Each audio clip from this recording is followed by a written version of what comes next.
Chapter 22 of Frankenstein by Mary Shelley. The voyage came to an end. We landed and proceeded to Paris.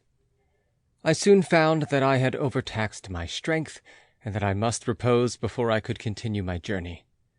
My father's care and attentions were indefatigable, but he did not know the origin of my sufferings, and sought erroneous methods to remedy the incurable ill.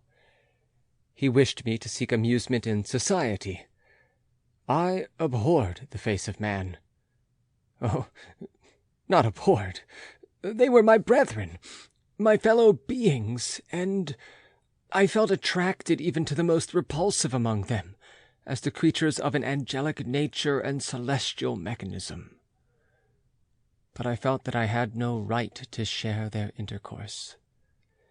I had unchained an enemy among them, whose joy it was to shed their blood, and to revel in their groans. How they would, each and all, abhor me and hunt me from the world, did they know my unhallowed acts, and the crimes which had their source in me. My father yielded at length to my desire to avoid society, and strove by various arguments to banish my despair. Sometimes he thought that I felt deeply the degradation of being obliged to answer a charge of murder, and he endeavored to prove to me the futility of pride. "Alas, my father," said I, "how little do you know me! Human beings, their feelings and passions, would indeed be degraded if such a wretch as I felt pride. Justine, poor unhappy Justine, was as innocent as I, and she suffered the same charge. She died for it, and I am the cause of this. I murdered her. William, Justine, and Henry, they all died by my hands." My father had often, during my imprisonment, heard me make the same assertion. When I thus accused myself, he sometimes seemed to desire an explanation, and at others he appeared to consider it as the offspring of delirium, and that, during my illness, some idea of this kind had presented itself to my imagination, the remembrance of which I preserved in my convalescence. I avoided explanation, and maintained a continual silence concerning the wretch I had created. I had a persuasion that I should be supposed mad, and this in itself would forever have chained my tongue. But, besides, I could not bring myself to disclose a secret which would fill my hearer with consternation, and make fear and unnatural horror the inmates of his breast. I checked, therefore, my impatient thirst for sympathy, and was silent when I would have given the world to have confided the fatal secret. Yet still words like those I have recorded would burst uncontrollably from me.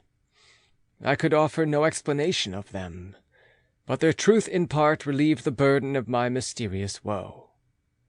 Upon this occasion my father said, with an expression of unbounded wonder, "My dearest Victor, what infatuation is this?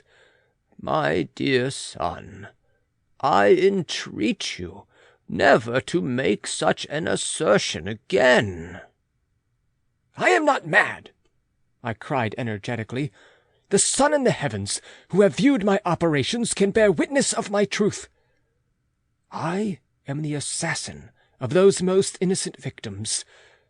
They died by my machinations. 1,000 times would I have shed my own blood, drop by drop, to have saved their lives, but I could not, my father. Indeed, I could not sacrifice the whole human race."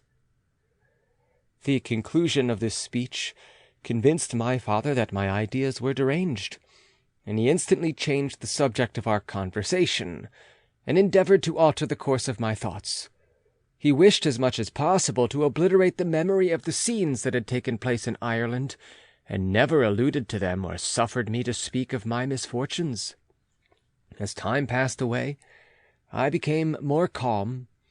Misery had her dwelling in my breast, but I no longer talked in the same incoherent manner of my own crimes.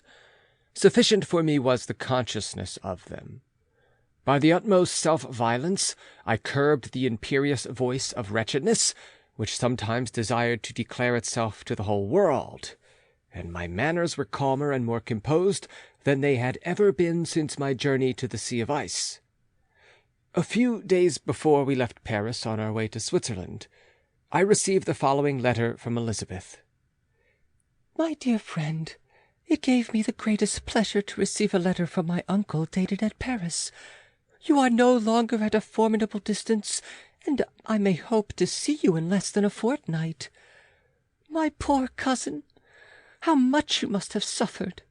I expect to see you looking even more ill than when you quitted Geneva. This winter has passed most miserably, tortured as I have been by anxious suspense.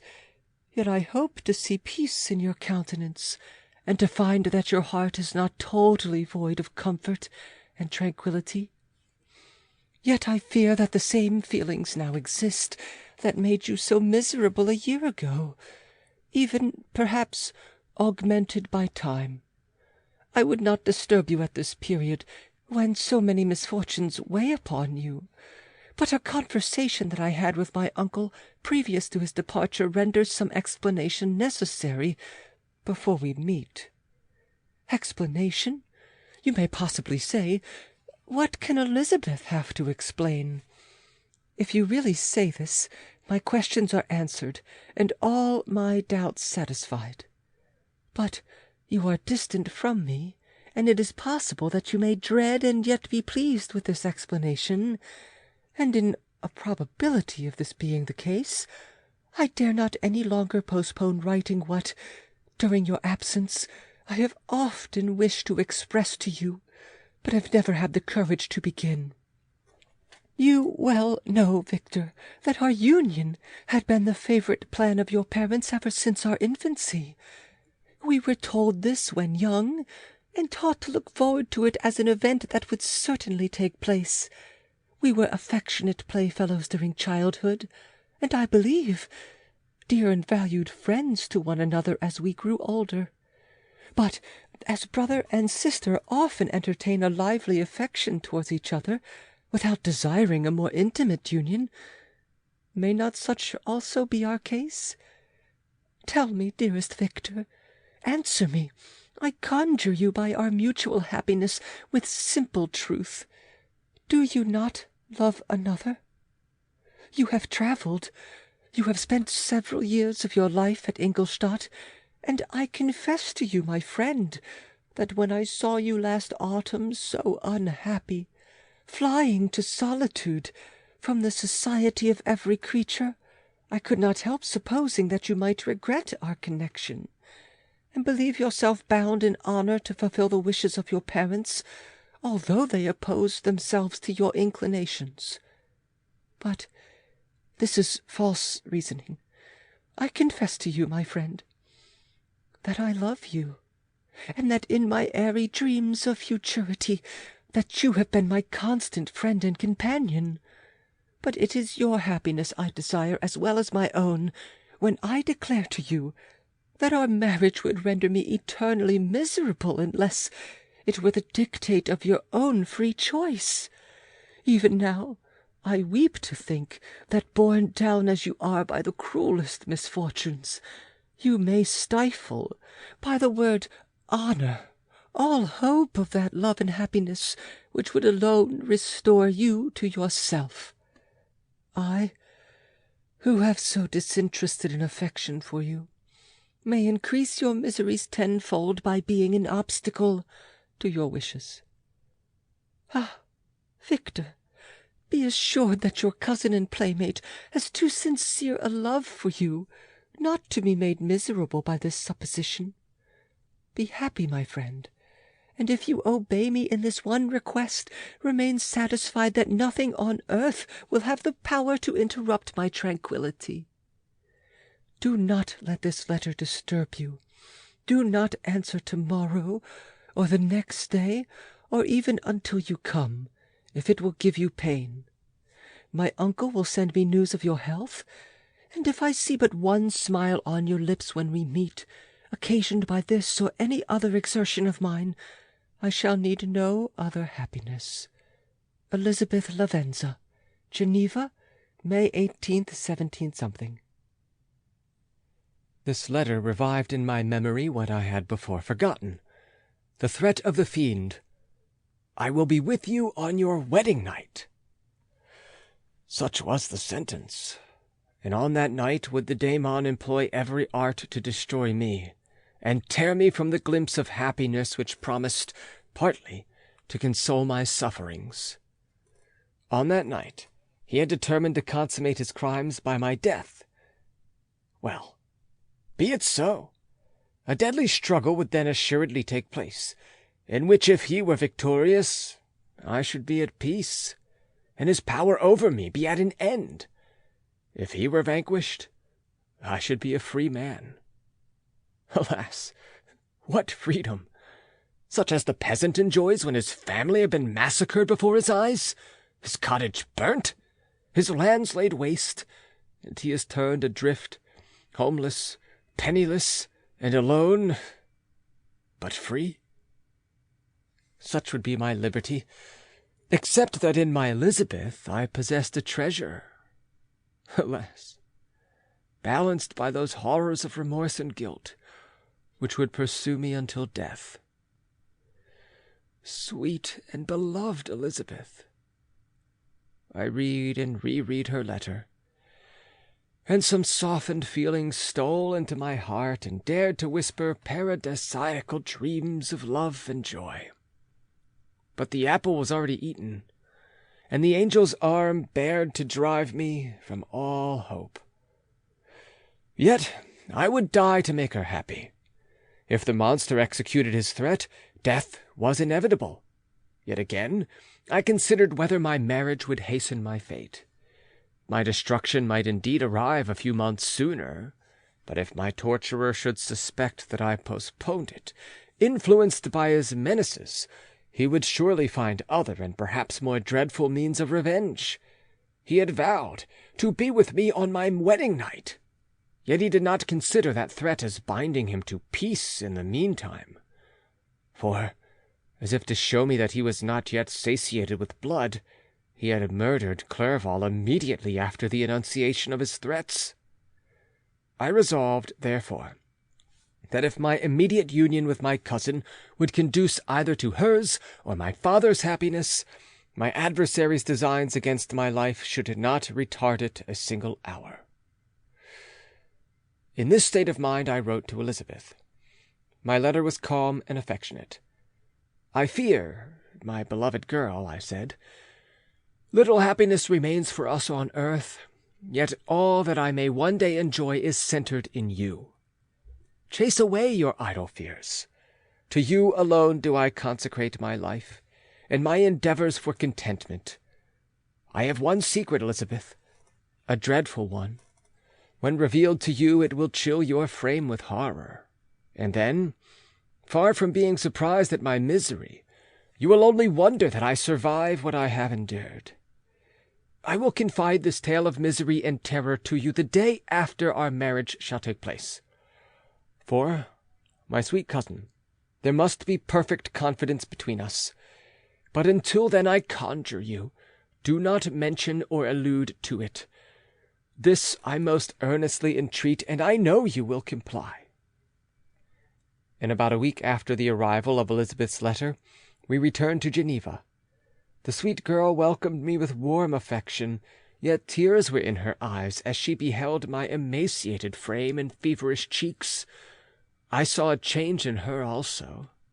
She was thinner, and had lost much of that heavenly vivacity that had before charmed me. But her gentleness and soft looks of compassion made her a more fit companion for one blasted and miserable as I was. The tranquillity which I now enjoyed did not endure. Memory brought madness with it, and when I thought of what had passed, a real insanity possessed me. Sometimes I was furious and burnt with rage, sometimes low and despondent. I neither spoke nor looked at anyone, but sat motionless, bewildered by the multitude of miseries that overcame me. Elizabeth alone had the power to draw me from these fits. Her gentle voice would soothe me when transported by passion, and inspire me with human feelings when sunk in torpor. She wept with me and for me. When reason returned, she would remonstrate and endeavour to inspire me with resignation. It is well for the unfortunate to be resigned, but for the guilty there is no peace. The agonies of remorse poison the luxury there is otherwise sometimes found in indulging the excess of grief. Soon after my arrival, my father spoke of my immediate marriage with Elizabeth. I remained silent. "Have you, then, some other attachment?" "None on earth. I love Elizabeth, and look forward to our union with delight. Let the day therefore be fixed, and on it I will consecrate myself in life or death to the happiness of my cousin." "My dear Victor, do not speak thus. Heavy misfortunes have befallen us, but let us only cling closer to what remains, and transfer our love for those whom we have lost to those whom yet live. Our circle will be small, but bound close by the ties of affection and mutual misfortune. And when time shall have softened your despair, new and dear objects of care will be born to replace those of whom we have been so cruelly deprived." Such were the lessons of my father, but to me the remembrance of the threat returned. Nor can you wonder that, omnipotent as the fiend had yet been in his deeds of blood, I should almost regard him as invincible, and that when he had pronounced the words, "I shall be with you on your wedding night," I should regard the threatened fate as unavoidable. But death was no evil to me. If the loss of Elizabeth were balanced with it, and I therefore, with a contented and even cheerful countenance, agreed with my father that if my cousin would consent, the ceremony should take place in 10 days, and thus put, as I imagined, the seal to my fate. Great God!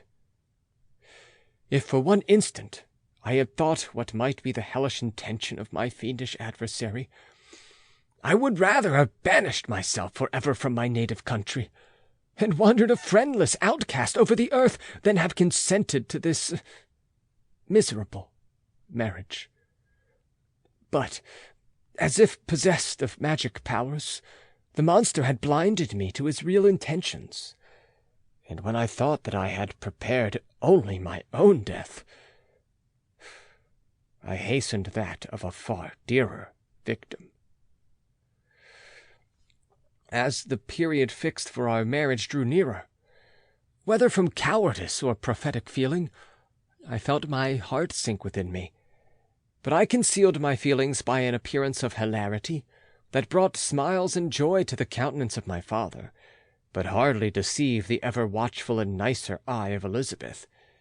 She looked forward to our union with placid contentment, not unmingled with a little fear, which past misfortunes had impressed, that what now appeared certain and tangible happiness might soon dissipate into an airy dream, and leave no trace but deep and everlasting regret.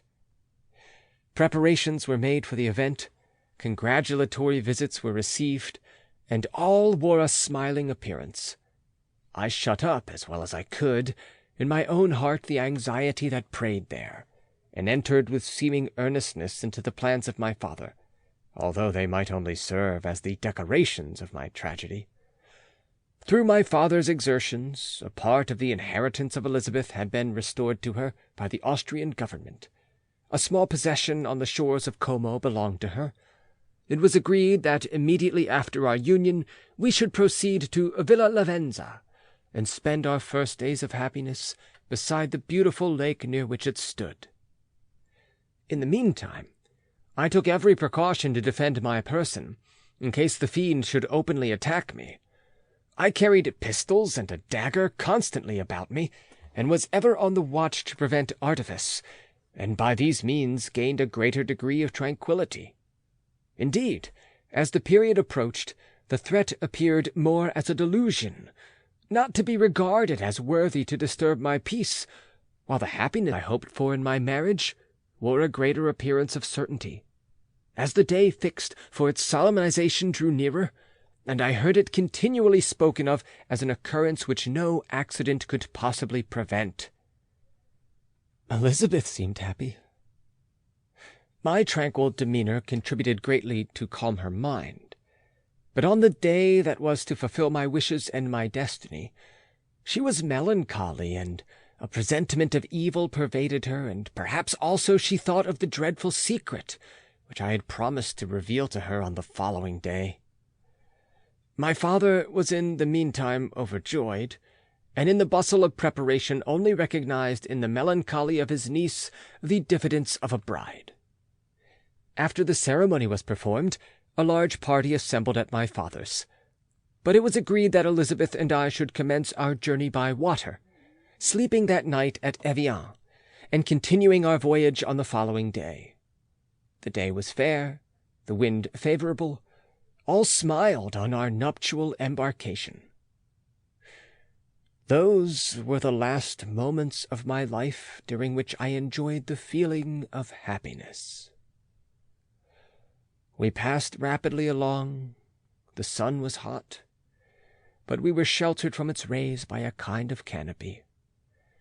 While we enjoyed the beauty of the scene, sometimes on one side of the lake, where we saw Mont Salève, the pleasant banks of Montalegre, and at a distance surmounting all the beautiful Mont Blanc, and the assemblage of snowy mountains that in vain endeavour to emulate her.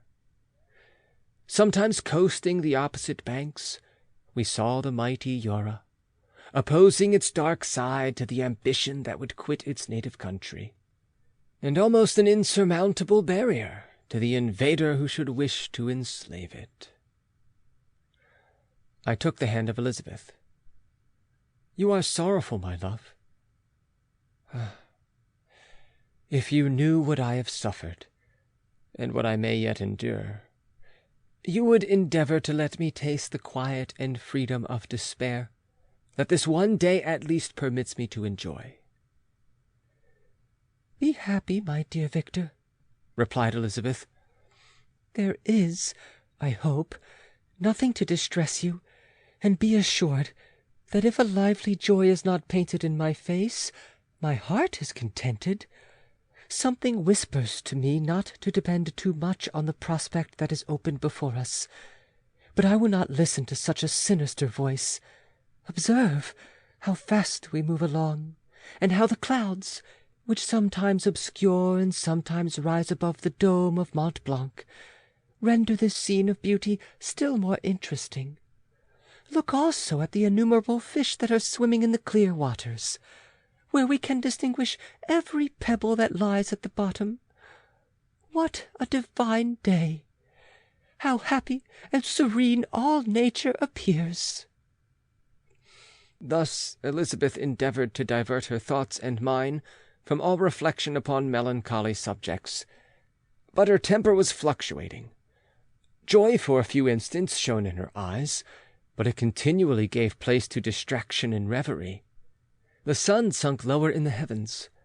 We passed the river Draws, and observed its path through the chasms of the higher and the glens of the lower hills. The Alps here come closer to the lake, and we approach the amphitheatre of mountains which forms its eastern boundary. The spire of Evian shone under the woods that surrounded it, and the range of mountain above mountain by which it was overhung. The wind, which had hitherto carried us along with amazing rapidity, sunk at sunset to a light breeze. The soft air just ruffled the water, and caused a pleasant motion among the trees as we approached the shore, from which it wafted the most delightful scent of flowers and hay. The sun sunk beneath the horizon as we landed, and as I touched the shore, I felt those cares and fears revive which soon were to clasp me and cling to me for ever. End of chapter 22. Recording by John Van Stan, Savannah, Georgia.